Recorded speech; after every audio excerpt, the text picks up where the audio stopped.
Okay, brother Malak Al Maut. Wabarakatuh. Wa alaikum salam wa rahmatullahi wa barakatuh. Where are you reaching us from? Uh, Imam Saib, I'm reaching you from South Africa, Cape Town. Okay. Assalamu alaikum to everybody in the studio. I am an Wa alaikum, Ahmadi. And, yeah, mashallah. I just want to contribute towards the good work that you are doing. And mashallah, it is, may Allah bless you all. And Amen. also, how can I say, the feeling is great. I'm a convert to Islam Ahmadiyat. Okay. Me, my wife, and children, all of us converted in the same year when the fourth Khalifa came into office in that same Mashallah. year. You know, Mashallah. yeah.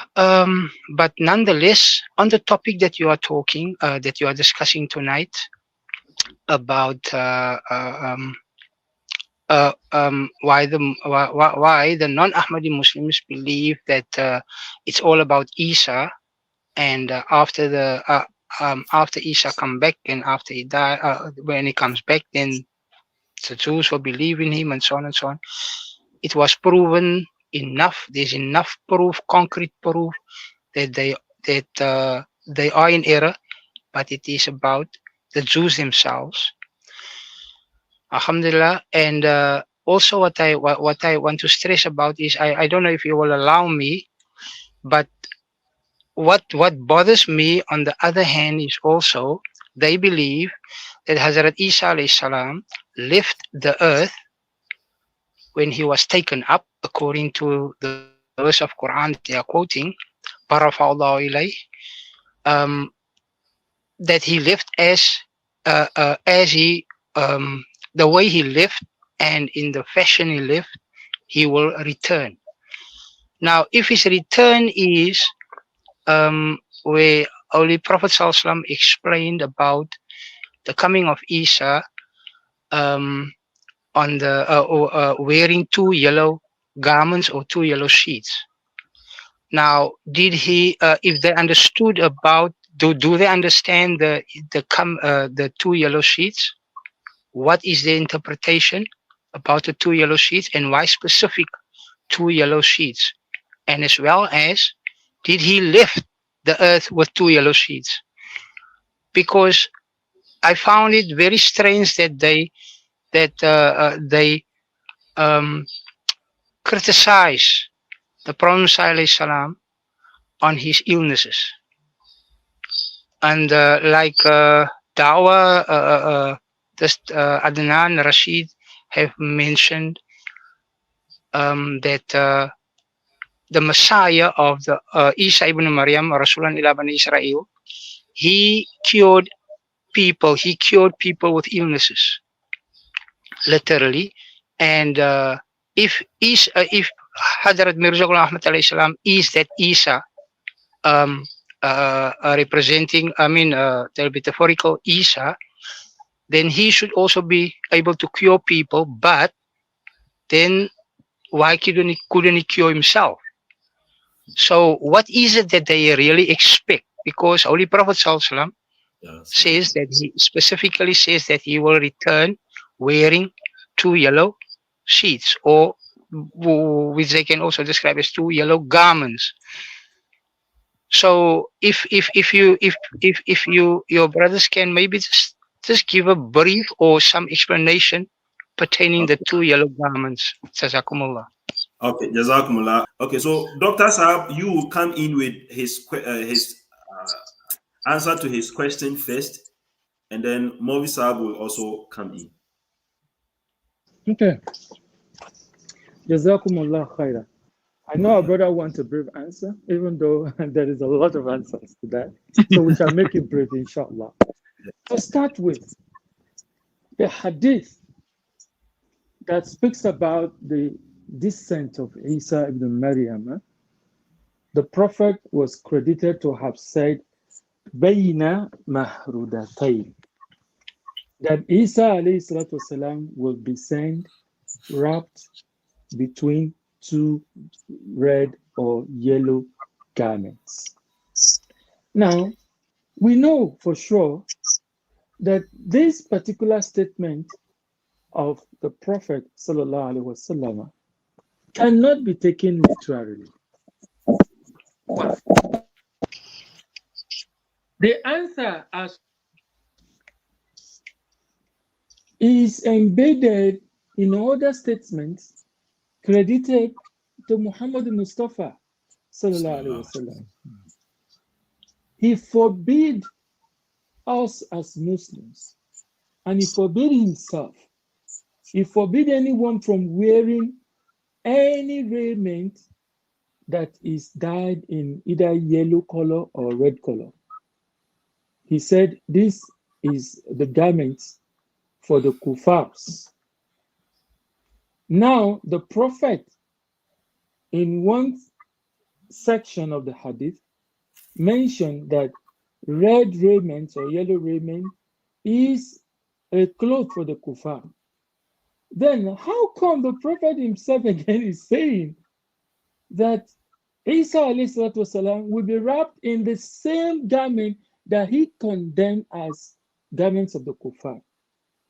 We know for sure that we will only end up with a confusion if this statement is taken literally.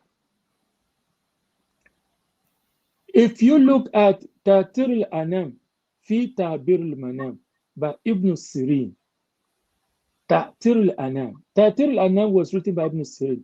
Ibn Sirin is an in-law to Abu Bakr also, radiallahu anhu. And so he wrote this book called Ta'tir al-Anam, and there is a lot of riwayat credited to it. To cut a long story short, what the Prophet ﷺ saw is things that were shown to him in a vision. And so anything that is shown in a vision has interpretation. So according to Ta'tir al-Anam, fi Ta'bir al-Manam, he says that red raiment refers to illness, which means that if the Isa of the latter days, that is the promised Isa al-Masih Ma'ud, because we know that the Isa that was sent to the throne of Israelite, he is dead. He died a natural death. He will never come back. But the Isa that the prophet said that he would descend, Bayna Mahrudatain, before mentioning the word Bayna Mahrudatain, we should not forget the fact that he said he would descend near the east of Damascus, in the Minaret al-Bada fi Damishka, near the white minaret in Damascus. Now, if you want to look at the word minaret, what is a minaret? A minaret is a place that helps to what? That helps to propagate the sound of the adhan or the sound of propagating the religion of Islam. And as we know on record, there was no such physical white minaret in the east of Damascus. Number two, how do we understand the meaning of that hadith again? Because in the Minaret al-Badab Damishka, can you hear me? Because I don't know whether my can the panel hear me at all? Yes, Okay. I can hear you. Jazakumullah khairan. So Allah subhanahu wa ta'ala stated in the Quran, Rabbul Mashriqayni wa Rabbul Maghribayni. I am the Lord of what? The two east and the two west. Rabbul Mashriqayni wa Rabbul Maghribayni. What does this mean? It means that we have east of the east and west of the west. So if we apply this meaning of the Quran to that hadith, then we will see clearly that the Prophet is saying that Isa that will be wrapped in two red raiments, one in the upper part of his body and one in the lower part of his body, because when the word Baina is used, what it can only imply is referring to illnesses that will afflict him in the upper part and the lower part of the body. But this particular Isa will descend in the east of Damascus. That is, the Isa will descend in the east of the eastern hemisphere. If you look at the globe, there are only two cities that falls in the east of Damascus. The two cities are Tokyo and Kodian. But Tokyo is in the western part of the eastern hemisphere. The only city that falls directly in the east of the eastern hemisphere is Kodian. The prophet said Isa would descend near the white minaret, meaning that the white minaret refers to the propagating nur, the propagating light. That Isa will become a beacon of light that will shine from the east of Damascus, which falls to Kodian. And that he will be wrapped in two red raiments, meaning that he will be afflicted with two illnesses. The illness on the upper part of the body has to do with the heart. And so due to some poor blood supply to the head, he used to get headache. He used to have migraine. He used to have what they call giddiness.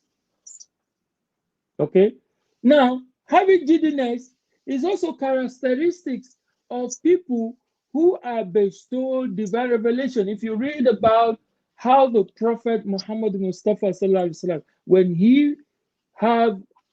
when he received divine revelation, all those descriptions are there in the hadith. The same thing that befits a person that suffers from giddiness. Then in the lower part of the body, this refers to the endocrine system, the most important organ around the lower part of the body. Imam Mahdi alayhi salam was afflicted with diabetes. And one interesting thing, brothers and sisters, is that he prayed to Allah when he learned that if you are diabetic, after 20 years of diabetes, for the most part, patients begin to develop end-stage renal failure, to the point that in our modern time, they have to be put on dialysis. That's the only way they can continue to live, or maybe get a kidney transplant. Maximum is 20 years. Everything has been, I can do the calculation because this is the area where I work. I work in the nephrology. I work also in the dialysis clinic. So we all know how to plug in the numbers, and we know how we can predict if you're a black man, if you have diabetes, if it is not controlled, at what stage are you going to develop end-stage renal failure? If you're a white person, we know the formula. We have all this. All these are well known. So Imam Mahdi, along this time, when he read about the complications associated, one with giddiness and one with diabetes, he was so touched. He began to pray to Allah subhanahu wa ta'ala because he knew that Allah is Ash-Shifa. So Allah can heal him, but Allah told him that I'm not going to take this illness away because these are the signs that Muhammad Mustafa sallallahu alaihi wasallam prophesied that the incoming Masih Maud, the Messiah that is to come, will have illnesses, but that Allah promised him that all those complications that people suffer as a result of diabetes or as a result of giddiness, that Allah will remove all those complications from you. You will not suffer those complications. You will not end up with renal failure. You are not going to end up with anything that has to do with problem with the head and so on and so forth. And unfortunately today, we see non-Ahmadis using this as an attack. But they forget that for every attack that you throw at Imam Mahdi, you will see a similarity of that in the Holy Prophet. Let's go briefly to what happened at the time of the Holy Prophet. Okay, Dr. Saab, so I want Mavi Saab to also come in before we do that comparison between the Imam Mahdi alayhi salam and the Prophet Muhammad sallallahu alayhi wasallam. Okay, so Mavi Saab, what would you want to add to that point of Doctor? All right, not to make things long with the elaborate response that Dr. Seb has given, I think that should be fine and enough. Except if I will indicate anything, not on the particular objection or question itself, But as a point of notice to anyone who is raising allegation or objections against the Prime Minister alayhi salatu wasalam, is to indicate that it will be very foolish and stupid for anyone to imagine that we have been part or we follow the Hadrat Imam Mahdi alayhi salatu wasalam because of one thing or the other which they may be raising objection over. If there are those things, if it's because of all those things, then I mean, there wouldn't be any follower. What I mean is, even if those objections are not there, let's say they say this is there, they say that is there. Is it by the quotation of verses or anything? We have so many scholars in the world that have quoted thousands of verses, either the verses of the Quran or thousands of pages or this and that, anywhere. But that does not make them the Mahdi. We have people who claim to be healing others. We don't believe them to be the Mahdi. We have people who have their own sickness and got healed. We don't look at them to be the Mahdi because of one thing or the other. So whenever they bring those allegations one after the other, I just feel like, are these people okay? I mean, these are child play. You want to raise allegation on someone and you start saying someone is sick because one answer at a particular point in time used to heal others. If this is answer who should have the capacity to heal others, then it shouldn't fall sick. I mean, are we talking of God? Is it ever stated that Isa of the Bani Israel never fell sick? Are other prophets not falling sick? Is the Holy Prophet the greatest of all? Did he never fall sick? I mean, where is the sense in that allegation? So I just look at the allegations. I mean, in the initial stage, I would just take some interest to, okay, let me watch what it has in. But when I realize that there is no scholarly talk in all they are presenting, it's just, those styles of debating people who they don't care for truth, they don't care for what all they want is either by noise or by play, they should just keep on talking. And as long as they keep on talking, they think they are making point, they are making sense. But at the end of the day, if anyone should just keep calm and observe, you're like, okay, what's the sense? So someone falls sick, someone is having this particular sickness. Even if the Holy Prophet ﷺ had never prophesied that, is it stated in any place that, okay, is a prophet of God cannot have this sickness? Or a prophet of God cannot even be sick at all? Or this type of sickness is not meant for a prophet? So if the prophet of God or the Mahdi has a particular type of sickness, what is the allegation over it? I mean, does it make any sense? So that's All one, right. or any other allegations have been seen. This, I just feel like, please, let Dr. Saib continue. Yeah, that's what. So So, Dr. that, Saad, now you can give us the similarities between the Imam Ali alayhi salam and the Prophet sallallahu alaihi wasallam, and then before just for our viewers to know that just as Mobsab said, prophets are also men. The Quran itself acknowledges that prophets are also men, and all weaknesses except to sin, most weaknesses that are with men, like sickness, they sleep, they eat, they attend to call of nature and so on. So all these weaknesses that are with us, they also go through them because they are also like us. They are only appointed as prophets. So, Dr. Saab, go ahead, please. Jazakumullah khairan jaza. Before I go into the similarity, briefly, just to touch up on the aspect of healing, I know Adna Rashid made a very, very wrong, statement. We know from the Quran, we have talked about this on this particular platform in the previous segment, referring to Quran chapter 3, verse 49 or 3, verse 50, that when Nabi Isa alayhi salatu wasalam was reported to have said that Anni akhluku qad jitukum bi ayati min rabbikum anni akhluku lakum min at-tini ka hayhati at. Now, every meaning that you want to put to this ayah, if you are intending to hold the ayah to be literal, the moment you come across the word ka, which is known as Adatu Tashbih, it is an article that draws similarity between two things. Automatically, what follows is that every other thing that follows that is described in that ayah is metaphorical. The dead that he raised were people that were spiritually dead. The blind that he restored their sight were people that were spiritually blind. The birds that he created were people that he molded with a disposition to become spiritually evolved, such that their levels were elevated. Why are we saying this? Because of the presence of this harfu kaf, adat tashbih. So he got it wrong. Adnan Rashid got it wrong, and all his cronies that got it wrong. There was a guy who came to this platform too, if you recall, Imam Said. When we showed him this particular statement, this harf, I asked him, what is the function of this harf? He said he doesn't know. Well, of course, initially when he came, he said he wants to talk to somebody that speaks Arabic, blah, blah, blah. And then eventually we pointed his, he was very careful. He said he doesn't know that we should tell him. And then when we explained to him, he had no objection.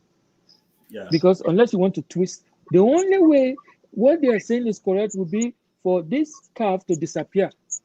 So long as this calf is in that verse, everything that follows is metaphorical. Isa did not heal any physically blind person. It was people that were spiritually blind. The Quran also says, whosoever is blind in this world shall be blind in the hereafter. We have all these verses, Al-Quran, the Quran, so that is settled. Now, when we look at doctors, before you come in with the other point, I just want to add to the point that you have just made. We made that point also in our previous stream that the Quran is clear that it is only Allah who creates. It is only Allah who creates. Allahu khaliqu kulli shay'in. He is the creator of all things. So when someone says that Nabi Isa alayhi salam has also created a bed, that person is contradicting the Quran. And at that time, doctor, you gave a very important submission there, that the word khalaqa has other meanings. I would like for you to explain that point again before you go to the similarities.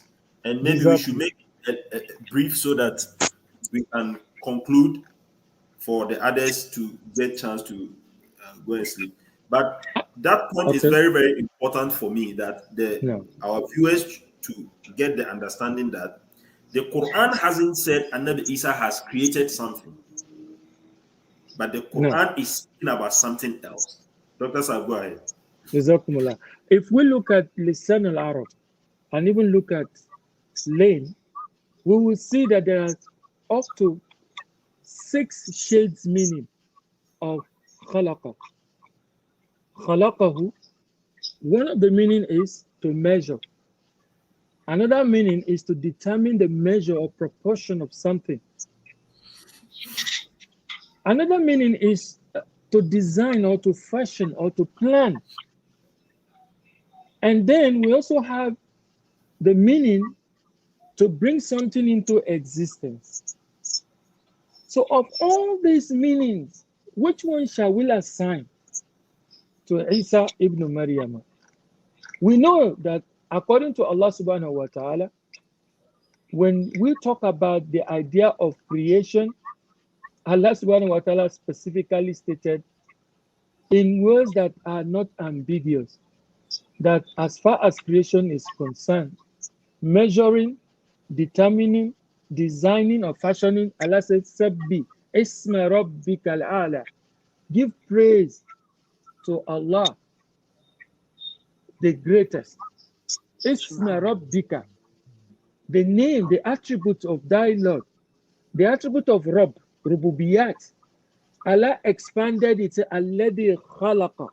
One of the sub attributes that falls under the category of Rububiyat of Allah is Khalaqa, to create. Walladhi Qaddara, to measure. Fahada, to guide. Allah stated that as far as all those things are concerned, the act of creation, the act of measuring, the act of determining and fashioning is exclusively sifatu tanziyah. It is an intransitive attribute. No human creation of Allah can be attributed or ascribed to also behave like Allah. It's only Allah who is the creator. And we all know. And let me give some verse, some quotes for the viewers. We have chapter 39, verse 63, Now, giving us this.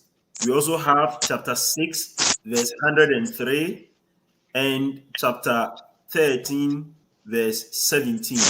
All these verses, included in them, is that Allah is the creator of all things. No other person can create. yes, Go ahead, Doctor. that Allah has the only prerogative of creation. We even have other verses, 13:17, 16:21, 22:74. It's just that we don't have time to go through any of them. Hence, the only meaning that we can ascribe, therefore, to this particular statement, because of the word clay being used, we mentioned that clay is the only element from which humans are created from. Any other creation other than humans, Allah will mention turab. The clay is specifically mentioned. So the figurative sense of clay is that what Isa is saying is that I will fashion out for you a creation. That is, I will fashion out for you a creation out of clay. After the manner kahaya. After the manner of what? A bird. So he's referring to the humble people of men of humble origin who possess inherent power of growth and development. But those growth and development were never activated. But as soon as they came in contact with Nabi Isa, through the power of Allah, the power that Allah has bestowed upon him, the power of his spoken words, these people automatically, all those various qualities that they have, everything began to manifest. They began to develop spiritual qualities. And this is what he meant when he said he was going to fashion for them something out of clay, and so on. And then we know that the other verses that we have mentioned, that those people that are spiritually blind, healing of the blind, the lepers, the people that are suffering from leprosy are people that are considered don't touch. Just like segregation that we have in India, for instance, they call some people shudras. These people, they can never ever become a pilot. The pilot is reserved for the people that are next in line with the Brahimis. The shudras will always remain as laborers. Isa, so that was the kind of thing that was prevalent among the children of Israel. There were a group of people that were referred to as the untouchable, as if they are afflicted with leprosy. And Isa والسلام, was going to set them free through the teachings of Allah by reminding the people that everybody is created equal. There is nothing like segregation. There is no Brahimi. There is no Shudra. Just as the Quran has said that Inna akramakum indallahi atqakum, the most honorable in the sight of Allah is one who is more pious, who has the piety of Allah. Okay. Yeah. Let's move to the similarities. That I think that point is clear, that Nabi Isa alayhi salam cannot create, and that belief among the Muslims should be thrown away, because once you do that, you are equating him to God. And that is why some Christians will use these verses and say that Allah alone is the creator, and then they will bring that verse also to say that Nabi Isa alayhi salam also created, and say that that is why he is God. This, when you do that, you are rather equating Nabi Isa to Allah, and that is wrong. So, Dr. Saab, let's move to the next thing where you were going, which is the similarities of the prophets. So now there is an allegation, na'udhu billah, that Imam Mahdi alayhi salatu wasalam was that he possibly died in the toilet. The reason why they are making this false allegation was simply because when you have diabetes, there are 4 important things that are associated with diabetes. You have polyphagia. You have the tendency to eat many, many times. You have polydipsia. There is a tendency to be very, very tasty. And then you have polyuria. There is also this tendency that you will continue to urinate over and over and over. They will go in and come back and go in and come back and go in and come back and so on and so forth. Now, at the time of death, it is not only the people of... One moment, please. Okay. Yeah. So the point that we are making here is that the prophets are also men, Yes. including the Khatamun Nabiyyin, the Imam al-Mursalin, the Prophet Muhammad sallallahu alaihi wasallam himself. He was also a man, and most Muslims are even aware that during the last days of his life, he could not even attend Salat in the mosque because of his sickness. So Yes. it is not the case that because Allah appoints someone as a prophet, then that person is immune from sicknesses. It is not At the all. case. If we read Sunan Abu Dawud, Kitab Tahara, books on purification, we were told that Kana li Nabi sallallahu alaihi wasallam, that concerning the Prophet sallallahu alaihi wasallam, Kana li Nabiyyin, that is, it was made for the Prophet, or the Prophet had it. Kana, that the Prophet Kana li Nabi sallallahu alaihi wasallam, qadahun, the Prophet had a wooden vessel, min idani tahta saririhi, under his bed. The Prophet had to urinate. Yabulu fihi bilayl. He could no longer go to the restroom. The Prophet would urinate into this wooden vessel that is placed under his bed. This is in Sunan Abu Dawud. Throughout the night, because he could no longer. On another occasion, we read another hadith, also narrated in Abu Dawud and also in Shama'il Muhammadiyah.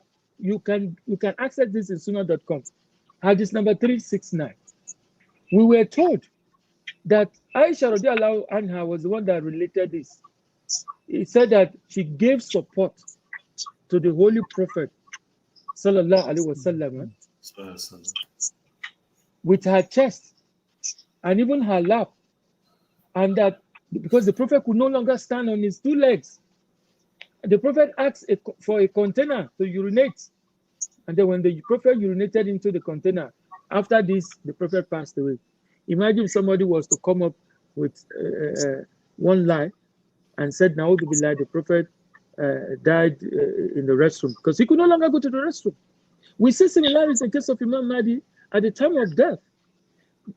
As death came nearer, he also no longer was able to go to the restroom, and so he had to request for a vessel into which he urinated. But the non-Ahmadi came up with the lie that probably he died of cholera, or he died of he died of cholera, because why?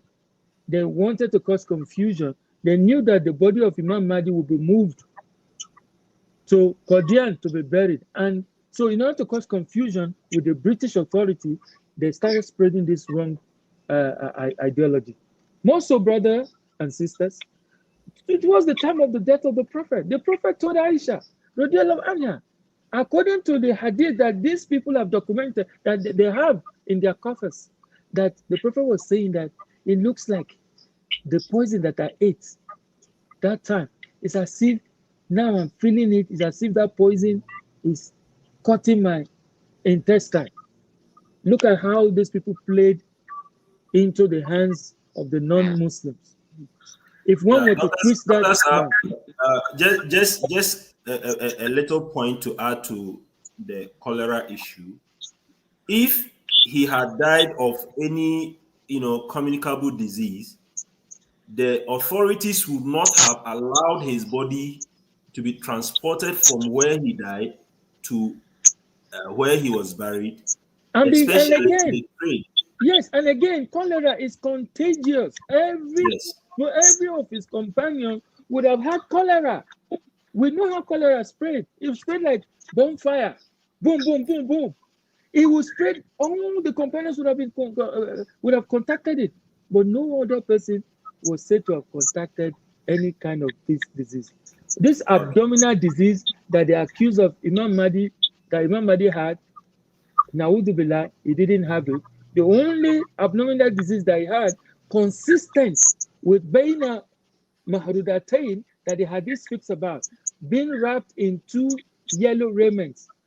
The abdominal disease that is consistent with somebody that has diabetes is constant urination.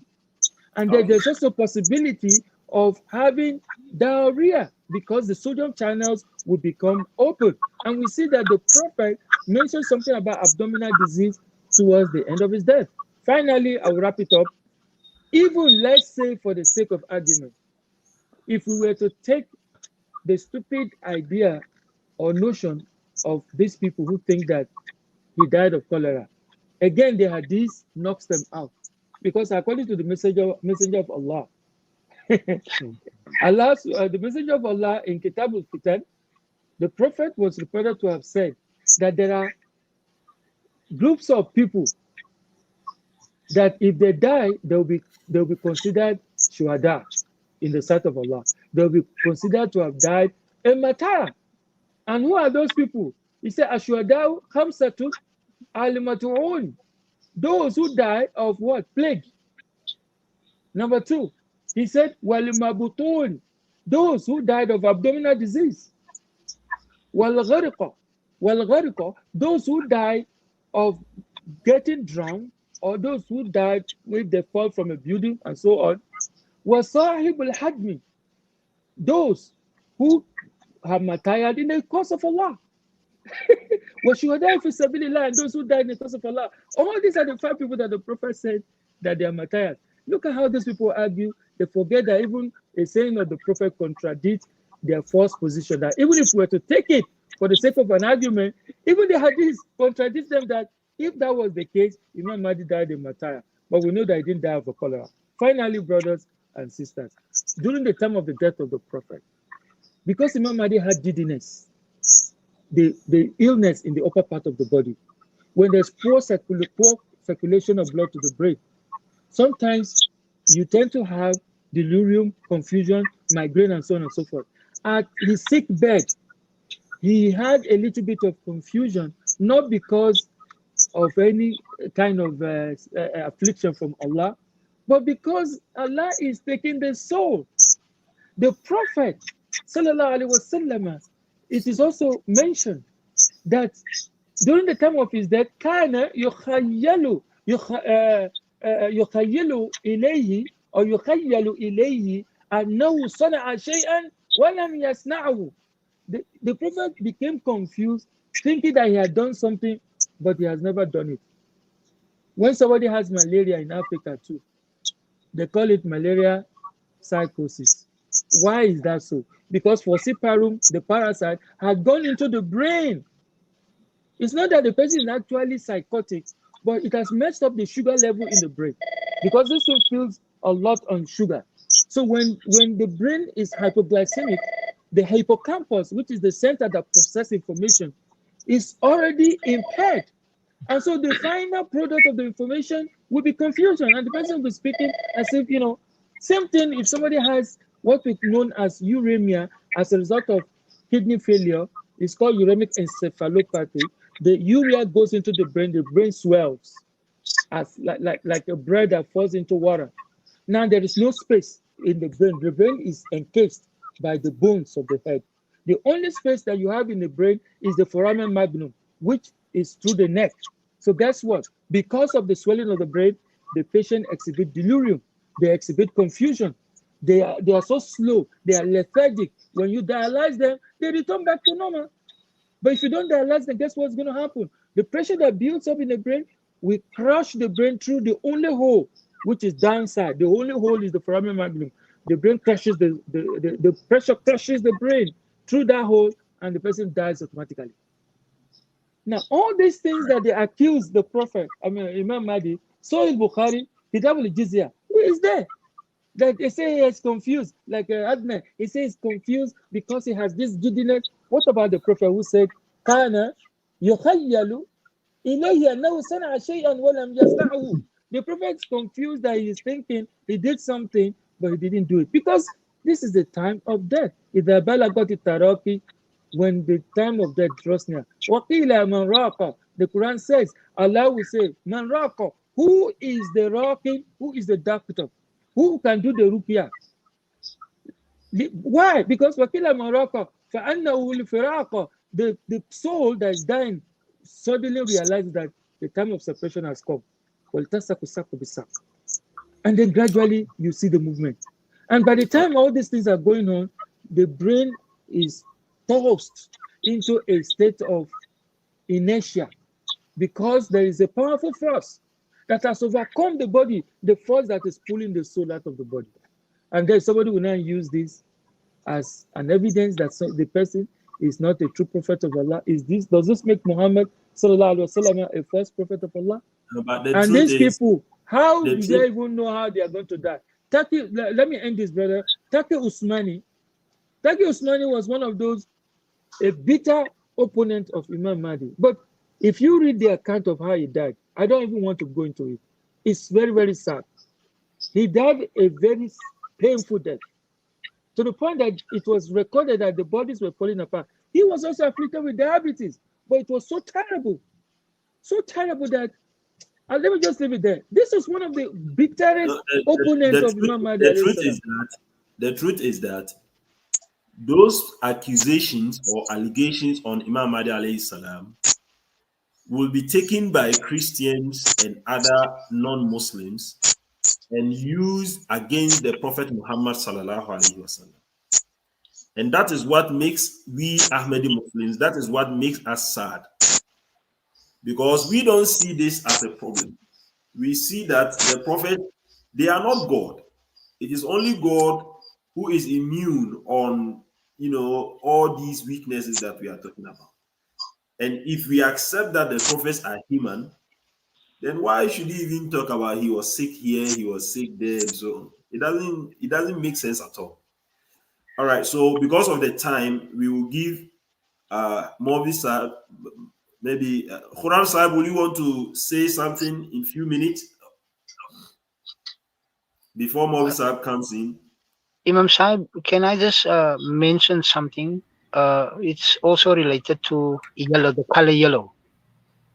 Okay. If it's possible. Please, let's make it brief because our speakers will have to leave us for after some few minutes. Khair. I've been working as a seafarer for up to 15 years, of my life. But I had one experience, and this is the international Navy, merchant Navy law, that we have different colors of flags, okay? And what I've noticed when I was on the ship at the time of docking, when I was on duty, and as we were coming alongside, then from because I was still in my hours of duty, then I had to take what happens is, once my duty is finished in the bridge, bring the ship alongside and so on, then I have to take duty at the gangway.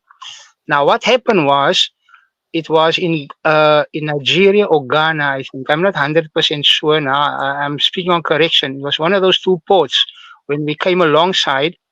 But the cadet with me on duty, his duty was to raise certain flags, Now, when we're out at sea, then we raise a red flag, which means we are awaiting a pilot. And as the pilot comes on board, and the pilot is on board, then that flag stays on until we come alongside. Now, once we are alongside, the red flag comes down.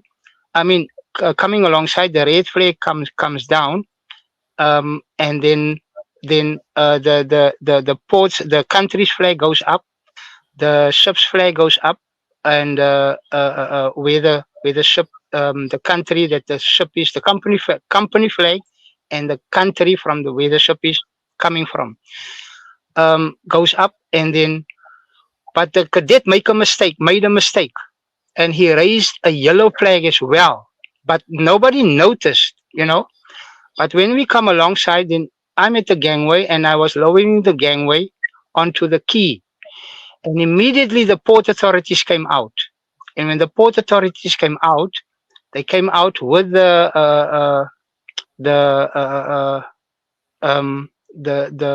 what you call it, uh, to tell me, to command me to raise the gangway up again. Nobody's coming off and nobody's going to get on the ship. This is their command.